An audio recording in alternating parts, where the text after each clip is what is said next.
Hello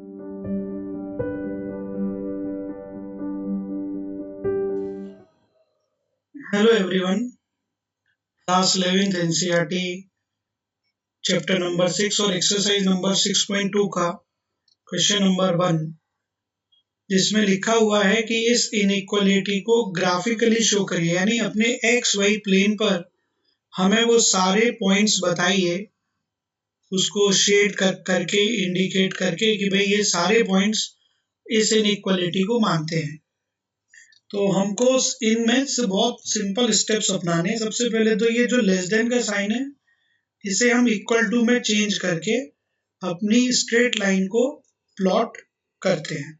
तो straight line को plot करने का सबसे आसान रास्ता तो यही है कि आप एक बार x को और एक बार y को 0 रख दो।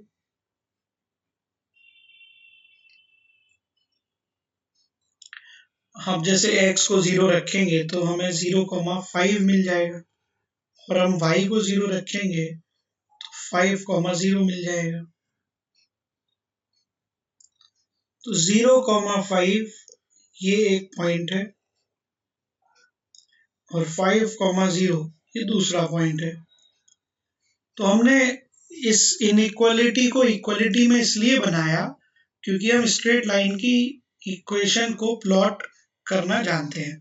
तो यहाँ से हमारे पास वो स्ट्रेट लाइन आ जाएगी रिक्वायर्ड हमारी, इन दो पॉइंट्स को जोड़ते हुए हमने आगे बढ़ा दिया, तो ये हमारी स्ट्रेट लाइन हो जाएगी।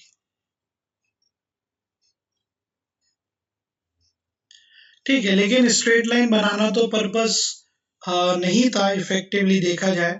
पर्पस तो ये है कि आप इधर बताइए रीजन को, तो अच्छे से आप समझ लो कि ये जैसे लाइन है, यहाँ पर तो x plus Y equal to 5 होता है, बराबर हो जाता है। यहाँ पर कोई भी आप पॉइंट लेंगे ना, उसके x और y का सम 5 के बराबर होगा। ये स्ट्रेट लाइन तो ये इंडिकेट करती है। लेकिन इस स्ट्रेट लाइन के ड्रॉ होने से एक्स वाई प्लेन के दो हिस्से हो जाते हैं, एक बिलो द लाइन और एक अबव द लाइन। तो बिलो द लाइन वाले एरिया में या अबव द लाइन वाले एरिया में सारे काम एक जैसे होंगे विद रिस्पेक्ट टू इनइक्वालिटी। जैसे यहाँ x प्लस वाई का सम 5 के बराबर है, तो अपर एरिया में हो सकता है कि x प्लस वाई का सम 5 से कम हो, या ये भी हो सकता है कि x प्लस वाई का सम 5 से ज्यादा हो।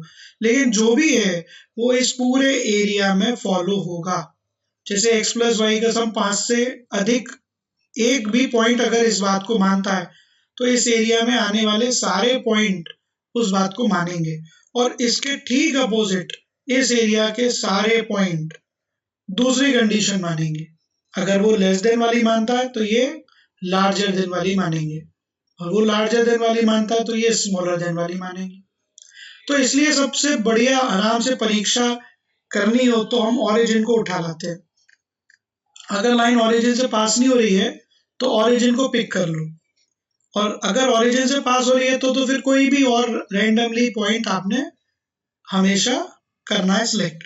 ओरिजिन से पूछते हैं कि हाँ भाई क्या ओरिजिन हमारी इस बात को मानता है, तो आप जैसे ही इसमें x और y की जगह 0 रखोगे तो ओरिजिन जो है वो इस बात को बिल्कुल मान रहा है, ट्रू है ये उसके लिए। यानी कि ओरिजिन जिस रीजन में आता है ओरिजिन मानता है, इसका मतलब ओरिजिन जिस रीजन में आता है उस रीजन के सारे पॉइंट मानते हैं। तो हमारा इस प्रॉब्लम का आंसर हो जाएगा बिलो द लाइन। जहां जहां मैं शेड कर रहा हूं वो सभी पॉइंट्स, आप कोई भी ले लीजिए, वो सभी पॉइंट्स हमारी इस इनइक्वालिटी को सेटिस्फाई करते हैं।